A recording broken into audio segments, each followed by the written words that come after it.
আমার জীবন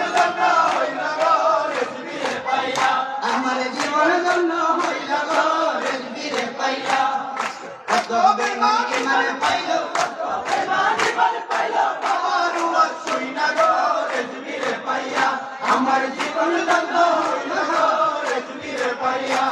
এরাই বন্ড, এরাই মাজার পূজারি, এরাই গাঞ্জা ব্যবসায়িক, এরাই বাবা ব্যবসায়িক, এরাই মনে করো মাজারে গিয়ে সেজদা করে, এরাই মানুষটি গিয়ে সেজদা করে। এরা হইছে বন্ড নামের প্রতারক। কিভাবে ডিজে গানটা বাজাইতাছে রে ভাই, কিভাবে ডিজে গানের মতন পাল্লা পাল্লি নাচানাচি করতাছে রে ভাই, রে ভাই কিভাবে করতাছে।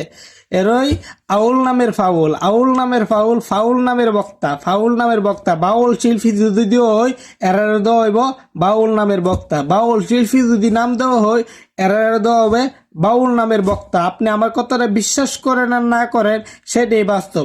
লিপজিরার গুরু জন্ম যে দিছে, লিপজির গ্রুপের অরিজিনাল মানুষটি ঠিক নেই। কারণ মাজার পূজারি যারা মাজারে গিয়ে পূজা করে, যারা মাজারে গিয়ে সেজদা করে, তাদের কি করে ইমানটা থাকে, তাদের কি করে ইমানটা থাকে।